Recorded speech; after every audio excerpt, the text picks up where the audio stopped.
ചില ആൾക്കാർക്ക് ഏതെങ്കിലും ഒരുത്തനെ കണ്ടു കഴിഞ്ഞാൽ മുടിഞ്ഞ ആരാധനയാണ്. മുടിഞ്ഞ ആരാധന എന്ന് പറഞ്ഞു കഴിഞ്ഞാൽ ഭയങ്കര ആരാധനയാണ്.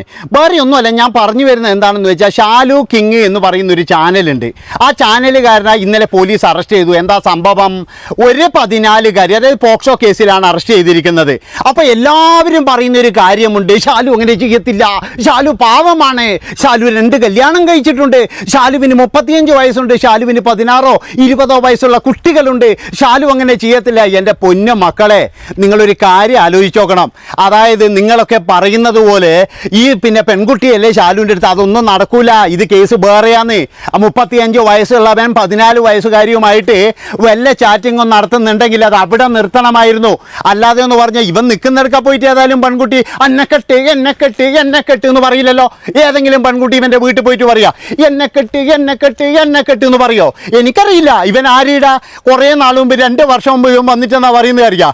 ഒരു സ്ത്രീ എന്നെ നഗ്നത കാണിച്ച്, ഒരു സ്ത്രീ ഇതാ ഞാനിങ്ങനെ നിന്ന് വീഡിയോയിൽ കോൾ ചെയ്യുമ്പോൾ അവൾ തുണിപൊക്കി കാണിച്ചു തരാം. ഇങ്ങനെ ഏതെങ്കിലും ഒരുത്തം പറയാം. ഇവൻ എന്തൊരു ഊളയാണെന്നോ.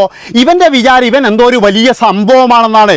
ഒരു കാര്യം ഞാൻ നിങ്ങളോട് പറയാം, ഇവനെ ന്യായീകരിച്ച് മെഴുകുന്നവരെ നിങ്ങളെങ്ങാറ്റം നിങ്ങളുടെ വീട്ടിൽ ഇവനെ കയറ്റിയിട്ടുണ്ടെങ്കിൽ നിങ്ങളുടെ അമ്മയെയും പെങ്ങന്മാരെയും അതുപോലെ തന്നെ സഹോദരിമാരെയും പിന്നെന്ന് പറഞ്ഞു കഴിഞ്ഞാൽ ഇതാ മക്കളെയൊക്കെ നിങ്ങൾ സൂക്ഷിച്ചോ.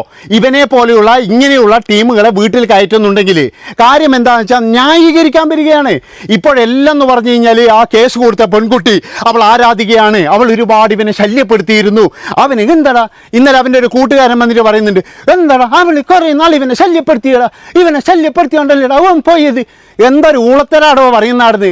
ഈ കാസർഗോഡുകാരൻ മുഴുവൻ പറയിച്ചിട്ട് നിങ്ങൾ അടങ്ങൂ എന്നുള്ളതാണ്. ഇവന് വേണ്ടിയിട്ട് കൊടി പിടിക്കാൻ കുറേ ടീമുകളും. അതാണ് എനിക്ക് ഇവന്മാരൊന്നും ഉളുപ്പില്ല. ഇവന്മാർക്കൊന്നും ഇവരെന്നിട്ട് പറയുന്ന കാര്യം എന്താ, ഇൻഫ്ലുവൻസർമാർക്ക് കേസ് വരും, ഇങ്ങനെ വരും എന്നൊക്കെയാണ് പറയുന്നത്. ഒരു ഊളത്തരവുമില്ല. കാണിച്ചിരിക്കുന്നത് വലിയ നാറിത്തരം തന്നെയാണ്. അതുപോലെ തന്നെ എന്ന് പറഞ്ഞാൽ ഈ തന്തയോടും തള്ളയോടും ഞാൻ പറയുകയാണ്, ഈ കുറച്ച് ചെറിയ കുട്ടികൾക്കൊക്കെ മൊബൈലും ഇൻസ്റ്റഗ്രാമും ഫേസ്ബുക്കും മറ്റേതൊക്കെ ആക്കി കൊടുക്കുമ്പോൾ ഇല്ലേ, വലിയ വീടും വെച്ച് ഒരു എന്താ പറയുക ഒരു 25 മുറിയുള്ള വീടും അതുപോലെ തന്നെ ലോകത്തില്ലാതെ ആർഭാടം നടത്തിയിട്ട് വീട്ടിൽ കൂടലും ഇതൊക്കെ വെച്ച് നടക്കുമ്പോൾ ഇല്ലേ, ഒരു കാര്യം ആലോചിച്ച് നോക്കണം. വെളിയിൽ മാത്രം CCTV വെച്ചാൽ പോരാ. ഇതുപോലെയുള്ള പെൺകുട്ടികൾ എന്താ ചെയ്യുന്നതെന്നും പോയിട്ട് നോക്കണം. ഇല്ലെങ്കിൽ ഇങ്ങനെ വല്ലവനും പോയിട്ട് ഇതേപോലെ എന്താ പറയേണ്ടത് ചാറ്റു അയച്ച് അവന് ഇഷ്ടമാണെന്ന് പറഞ്ഞ് വിവാഹ വാഗ്ദാനം അവനിങ്ങോട്ട് നൽകുകയും ചെയ്യും. ഇതൊക്കെ സൂക്ഷിക്കേണ്ടത് നിങ്ങളായിരുന്നു. കുറേ ഈ അച്ഛൻ്റെയും അമ്മമാരുടെയും കയ്യിലൊക്കെ തെറ്റുണ്ട്. അതായത് ഈ പെൺകുട്ടികളെ അങ്ങ് വലിയ വലിയ ഫോണുകളും കൊടുത്തെങ്കിൽ കയറൂരി വിട്ടിരിക്കുകയാണ്. നിങ്ങൾ ആലോചിച്ച് നോക്കണം. ഇപ്പോൾ ഈ ഐഫോണും മറ്റേ കാര്യങ്ങളൊക്കെയാണ് ഈ 7ാം ക്ലാസ്സിലും ഇങ്ങനെയുള്ള ചെറിയ കുട്ടികൾക്ക് കൊടുക്കുന്നത്. അപ്പോൾ അതുകൊണ്ട് ഞാൻ പറയുന്നത് എന്താണെന്ന് വെച്ച് കഴിഞ്ഞാൽ ഇതിൽ തെറ്റുകാരെന്ന് പറഞ്ഞു കഴിഞ്ഞാൽ ഇവനും ഈ അതുപോലെ തന്നെ എന്ന് പറഞ്ഞാൽ ഈ പരാതി നൽകിയ ആളുടെ തന്തയും തള്ളയും ഒക്കെയാണ്. ഇവരൊക്കെയാണ് സൂക്ഷിക്കേണ്ടത്. പിന്നെ ചില ആൾക്കാർക്ക് ഇങ്ങനെയാണ്, ഏതൊരു ഇൻഫ്ലുവൻസർമാരാണ്, ഓനെൻ്റെ ഫ്രണ്ടാണ്, ഓന് പോയിട്ട് ഓനൊരു ഊണ് മറ്റേ ഏതൊരു സിനിമയിൽ പറയുന്നില്ലേ, സലീം കുമാർ ജോസിന് ഒരു ഊണ് എൻ്റെ ഒരു ആഗ്രഹമായിരുന്നു എന്ന് പറയുന്നത് പോലെയാണ്. ഇവനൊരു ഊണ് കൊടുക്കാൻ വേണ്ടിയിട്ടുള്ള മത്സരമാണ്. അതാണ് നിങ്ങൾ മനസ്സിലാക്കേണ്ടത്. ഈ ഇൻഫ്ലുവൻസർ മറ്റേ ഈ മാങ്ങാത്തൊലിയന്മാർ എനിക്കറിയാതുകൊണ്ടിരിക്കുന്നത് ഇവനെയൊക്കെ വീട്ടിൽ സൽക്കരിച്ച് ഊണ് കൊടുക്കാൻ വേണ്ടിയിട്ട് നിങ്ങൾ ആരായിടാ? നിങ്ങൾ എന്തിനാ ഇങ്ങനെ അറിയാത്ത ഈ കോലം കെട്ടി നടക്കുന്ന കുറേ എണ്ണത്തിനെ കൊണ്ടുപോയിട്ട് ഇവനെയൊക്കെ നിങ്ങൾ ഈ ക്യാമറ കണ്ണിലൂടെയല്ലേ കണ്ടിട്ടുള്ളൂ. ഇവൻ്റെയൊക്കെ യഥാർത്ഥ ലൈഫ് എന്താണെന്ന് നിങ്ങൾക്ക് ആർക്കെങ്കിലും അറിയോ? ഇവനൊക്കെ ഏത് തരക്കാരനാണെന്ന് നിങ്ങൾക്ക് ആർക്കെങ്കിലും അറിയോ? നിങ്ങൾ ഇതേപോലെ അരമണിക്കൂറോ 15 മിനിറ്റോ അവൻ്റെ വീഡിയോ കണ്ട് അവനുമായിട്ട് എങ്ങനെയെങ്കിലും ഒരു ചങ്ങാത്തം ഉണ്ടാക്കണം. അതുകൊണ്ടൊരു ഹായ് വിടുന്ന് ദുബായിൽ വന്നു കഴിഞ്ഞാൽ അവനെയും കൊണ്ടുപോയിട്ട് നേരെ വീട്ടിൽ കൊണ്ടുപോകുന്നു. അവിടെ കൊണ്ടുപോയിട്ട് അവന് വയറുന്നറിയ ഊണ് വെച്ച് കൊടുക്കുന്നു. എന്നിട്ട് നാക്കിയിട്ട് ഏമ്പക്കം വിട്ടിട്ട് അവന് അവിടെ കിടക്കാനും സൗകര്യമാക്കി വെക്കുമ്പോൾ ഭാര്യയൊക്കെ ഇവൻ്റെ കൂടെ പോവാർന്ന് സൂക്ഷിച്ചാർന്ന്. നിരവധി കുടുംബങ്ങളാണ് ഇതുപോലെയുള്ള ഹമുക്കുകൾ മൂലം തകർന്നിരിക്കുന്നത്. ഒരുപാട് ആൾക്കാർ പുറത്ത് പറയാതുകൊണ്ടാണ്. ഇവന്മാരുടെ മുടിഞ്ഞ ആരാധനയാണ് ഇവന്മാരോട് ചില ടീമിന്.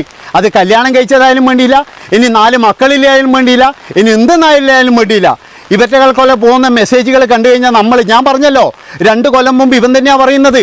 ഇവൻ ഏതോ ഒരു സ്ത്രീ ഇതുപോലെ വീഡിയോ കോൾ ചെയ്തിട്ട് ഇതുപോലെ എല്ലാം പൊക്കി കാണിച്ചിന് പോലും. അത് ആലോചിച്ച് നോക്കണം നിങ്ങൾ. ഇതുപോലെയുള്ള ആൾക്കാരില്ലേ, അതാണ് ഞാൻ പറയുന്നത്. അപ്പോൾ ഇവൻ്റെ മുമ്പിൽ എല്ലാം ഇങ്ങനെ കാണിച്ചു കൊടുക്കും. അത് കഴിഞ്ഞിട്ട് എന്ന് പറഞ്ഞാൽ ഇവനെതിരെ അയ്യോ എന്നെ ഇങ്ങനെ ചെയ്ത്, അയ്യോ എന്നെ ഇങ്ങനെ ചെയ്ത്, എന്തൊരു ഊളത്തരമാണോ ഇത്? അതുകൊണ്ട് ഞാൻ പറയുകയാണ്, ഇന്നലെ ഇപ്പോഴെന്ന് പറഞ്ഞാൽ ഇവൻ്റെ കൂടെ വീഡിയോ എടുത്ത ചില പെണ്ണുങ്ങളെല്ലാം ഉണ്ട്. അവരെല്ലാം ഇന്നലെ മൂട്ടിൽ തീ പിടിച്ച പോലെ ഓടുവായിരുന്നു. കാരണം എന്താ അറിയാം, പണ്ട് മീശ എന്ന് പറയുന്ന ഒരുത്തനെ പിടിച്ചില്ലേ, അന്ന് കുറേ എണ്ണം ഇതേപോലെ എന്ന് പറഞ്ഞാൽ മൂട്ടിൽ തീ പിടിച്ച് ഓടീനി. അതുപോലെ തന്നെയാണ് ഇവൻ്റെ കൂടി എടുത്താലും. അതുകൊണ്ടാണ് ഞാൻ പറയുന്നത്, തീട്ടം ചാരി നിന്ന് കഴിഞ്ഞാൽ തീട്ടമേ മണക്കുള്ളൂ. ഈ ചന്ദനം ചാരി നിന്ന് കഴിഞ്ഞാൽ ചന്ദനം മണക്കും. അതുകൊണ്ട് എല്ലാവരും ചന്ദനം മാത്രം ചാരാൻ നോക്കുക. ഇതുപോലെയുള്ള ഇങ്ങനെയുള്ള കൃമികളെ നിങ്ങൾ വെറുതെ വിടുക. ഇവൻ്റെയൊക്കെ വീഡിയോ വേണമെങ്കിൽ കാണുക. അല്ലാതെ എന്ന് പറഞ്ഞാൽ ഇതൊരു ആരാധനയായി, ഒരു വീരപുരുഷനായി, അവനൊരു വലിയ സംഭവമാണ്, അവനാണ് ഈ ഭൂമിയിൽ ഏറ്റവും വലിയവൻ, അല്ലെങ്കിൽ അവനാണ് ഞങ്ങൾക്കെല്ലാം എന്ന് പറഞ്ഞിട്ട് അവനാണെങ്കിലോ ഇതിങ്ങനെ അയച്ചയച്ച് തരും. ഈ മീനിനെ എറിയിട്ട് കൊടുത്തു കഴിഞ്ഞാൽ അതിങ്ങനെ കൊത്തി വലിച്ചുകൊണ്ട് പോകില്ലേ, അതേപോലെ അവനിങ്ങനെ ചൂണ്ടി ഇങ്ങനെ അയച്ചയച്ച് കൊടുക്കും. കാരണം എന്താ വെച്ചാൽ കുറച്ച് വലിക്കട്ടെ എന്ന് പറഞ്ഞിട്ട് അവിടെ ഫാമിലി തകർന്ന് തരിപ്പണാകും. അതുകൊണ്ടാണ് ഞാൻ പറയുന്നത്, പാട്ടുകാരനായാലും വേണ്ടിയില്ല, ആട്ടക്കാരനായാലും വേണ്ടിയില്ല, നാട്യക്കാരനായാലും വേണ്ടിയില്ല, ഇവറ്റ കളി ഒന്നെന്ന് പറഞ്ഞാൽ ഒറിജിനൽ ലൈഫ് ഇതാണ്. ഇവരൊക്കെ നല്ല മനുഷ്യന്മാരാണെന്ന് കണ്ടിട്ട് നിങ്ങളൊന്നും ഇവന്മാരെയും കൊണ്ടുപോയിട്ട് വീട്ടിൽ കയറ്റാൻ നോക്കണ്ട.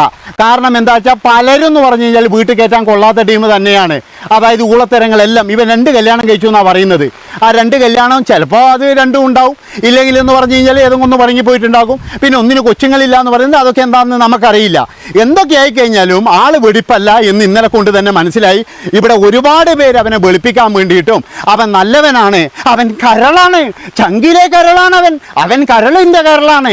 അപ്പോൾ ഇന്ന് ഒരു വലിയൊരു ഇൻഫ്ലുവൻസർ എന്ന് പറഞ്ഞിട്ട് കാറിലിരുന്ന് ഒരുത്തണ്ട് ഇങ്ങനെ ബളവള അടിക്കുന്നത്. ഓൻ പറയുന്നൊരു വാക്കെന്താണെന്നറിയാം, അതായത് ഇതൊക്കെ തെളിവ് പുറത്തു വരും. കുറേ നാൾ കഴിഞ്ഞാൽ ഇതൊക്കെ പുറത്തു വരും. അപ്പോഴിവനെ എല്ലാവരും എന്ന് പറഞ്ഞാൽ നല്ലവൻ എന്ന് പറയും. കുറേ നാൾ മുമ്പ് ഒരുത്തം വണ്ടി ഇടിച്ച് എത്തി, നിങ്ങൾക്ക് ഓർമ്മയുണ്ടോയെന്ന് അറിയില്ല. അവനും ഇതേപോലെ തന്നെയാണ്, ഒരു കേസിൽ പ്രതിയാണ്. അതുമാത്രവുമല്ല, കുറേ മുന്നേ എന്ന് പറഞ്ഞ ഒരു ബിഗ് ബോസ് താരം ഇതുപോലെ കാസർഗോഡ് വന്നിട്ട് ഏതൊരു പെണ്ണുമായിട്ട് കൊളത്തായി, അതും ഇതേപോലെ തന്നെയാണ്. പിന്നീട് എന്ന് പറഞ്ഞാൽ ഇവന്മാരൊക്കെ എന്ന് പറഞ്ഞു കഴിഞ്ഞാൽ ഇങ്ങനത്തെ കേസിലാണ് അകപ്പെടുന്നത്. അതുകൊണ്ട് എൻ്റെ പൊന്നു മക്കളെ, നിങ്ങളൊരു കാര്യം ചെയ്യണം. ഫാമിലി വ്ളോഗറായാലും വേണ്ടിയില്ല, ഏത് തേങ്ങാ കൊലയന്മാരായാലും വേണ്ടിയില്ല, നിങ്ങൾ പേഴ്സണലായിട്ട് മെസ്സേജൊക്കെ അയക്കുമ്പോൾ നിങ്ങൾ വളരെയധികം സൂക്ഷിക്കണം. അതുപോലെ തന്നെ എന്ന് പറഞ്ഞാൽ നിങ്ങളുടെ കുഞ്ഞുങ്ങൾക്ക് നിങ്ങൾ മൊബൈലും കാര്യങ്ങളൊക്കെ കൊടുക്കുമ്പോൾ അവർ ഏത് വഴിക്കാണ് പോകുന്നത്, ആർക്കാണ് മെസ്സേജ് അയക്കുന്നത്, അല്ലെങ്കിൽ അവരെന്താണ് ചെയ്യുന്നത് എന്നൊക്കെ നോക്കണം. ഇല്ലെങ്കിൽ ഇതുപോലെയുള്ള ഈ എന്നാൽ പിഗ് കൂട്ടങ്ങളുണ്ടല്ലോ, ഇവന്മാർ കയറിയിട്ട് നിങ്ങളെ വീട്ടിൻ്റെ അടുത്തേക്ക് വരും. അതാണ് മനസ്സിലാക്കേണ്ടത്. അപ്പോൾ ഇതൊക്കെ എന്ന് പറഞ്ഞാൽ ദുബായിൽ വെച്ച് നടന്നു എന്ന് പറയുന്നുണ്ട്, അതുപോലെ നാട്ടിൽ വെച്ച് നടന്നു എന്ന് പറയുന്നുണ്ട്, എവിടെ വെച്ചാൽ നമുക്കറിയില്ല. അതുകൊണ്ട് ഞാൻ പറയുന്നത് എന്താണെന്ന് വെച്ച് കഴിഞ്ഞാൽ, അച്ഛനമ്മമാരെയും കൂടി ഇതിൻ്റെ അകത്ത് പ്രതിയാക്കണമെന്നേ ഞാൻ പറയുള്ളൂ. അതായത് ഇത്രയും ചെറിയ കുട്ടിയുടെ കയ്യിൽ മൊബൈലും കൊടുത്തു വിട്ട് അയക്കമാളെ ഫാമിലി ഫ്രണ്ട് എന്തൊരു സ്നേഹമെന്നറിയാം. ഇവനെയൊക്കെ കണ്ടു കഴിഞ്ഞാൽ, ചില ആൾക്കാരുടെ സ്നേഹം കണ്ടു കഴിഞ്ഞാൽ ഞാനൊക്കെ വിചാരിക്കും ഇവന്മാരുടെ ഊളകളാണ് പറഞ്ഞത്. ഇവൻ്റെയൊക്കെ യഥാർത്ഥ സ്വഭാവം അറിഞ്ഞു കഴിഞ്ഞാൽ അടുത്തൂട്ട വരെ പോകത്തില്ല. ചിലപ്പോൾ അടുത്തൂട്ട പോയി കഴിഞ്ഞാൽ ഇവരെ ഗർഭിണിയാക്കും. അതാണ് നിങ്ങൾ ആലോചിക്കേണ്ടത്. അങ്ങനെയുള്ള ടീമുകളായിരിക്കും ചിലപ്പോഴേ. അതുകൊണ്ട് ഇങ്ങനെയുള്ള ടീമിനെയൊക്കെ സൽക്കരിച്ചിട്ട് ബിരിയാണിയും വെച്ച് കൊടുക്കുമ്പോൾ സൂക്ഷിച്ചോ. അതായത് നാളെ ചിലപ്പോൾ നിങ്ങളെ കുടുംബത്തിൽ തന്നെ കയറിയിട്ട് കളിക്കും. ഇതിപ്പോൾ എനിക്ക് കൃത്യമായിട്ട് മനസ്സിലായ ഒരു കാര്യമോ, ഈ ഫാമിലിയുമായിട്ട് ഇവിടെ നല്ല ബന്ധമുണ്ട്, ഈ ഫാമിലീനെ കൃത്യമായിട്ട് അറിയാം. പിന്നെന്ന് പറഞ്ഞു കഴിഞ്ഞാൽ ചില ആൾക്കാർ പറയുന്ന പോലെ ഇവരും മനസ്സിലാക്കി കൊടുത്തൂടെ, ശരിയല്ലേ? ഇവനല്ലേ പറഞ്ഞ് മനസ്സിലാക്കി കൊടുക്കണ്ടേ. മോളെ, ഈ ആരാധന എന്ന് പറഞ്ഞു കഴിഞ്ഞാൽ ഇങ്ങനെയാണ്. ഇപ്പോൾ ആരാധന എന്ന് പറഞ്ഞാൽ എന്ത് തേങ്ങാക്കൊല്ലിയാന്ന് എനിക്ക് മനസ്സിലാകുന്നില്ല. ഈ ആരാധന എന്ന് പറഞ്ഞാൽ എന്താ, ഇവരങ്ങ് കടിച്ച് തിന്നാൻ വേണ്ടിയിട്ടാണ്. അതുകൊണ്ട് ഞാൻ പറയുകയാണ്, നിങ്ങളുടെ കുടുംബം നോക്കുക. ഇല്ലെങ്കിൽ ഇവനെ പോലെയുള്ള ആൾക്കാർ വന്നിട്ട് അവിടെ കയറി നിരങ്ങും. പിന്നെ ഇതേപോലെ കരഞ്ഞിട്ട് ഒരു കാര്യമില്ല. ഇവനെയൊക്കെ സപ്പോർട്ട് ചെയ്യാൻ വേണ്ടിയിട്ട് ഒരുപാടെണ്ണം ഇവിടെ കിടക്കുന്നുണ്ട്. നന്ദി, നമസ്കാരം. ഇത്രേ പറയാനുള്ളൂ. ഇത് എല്ലാവർക്കും ഒന്ന് ഷെയർ ചെയ്ത് കൊടുത്തുകളാ. അപ്പോൾ ഞാൻ എന്താടാ ഞാൻ പോകുന്നത് കാസർഗോഡ്, ഇതാണെടാ വീഡിയോ.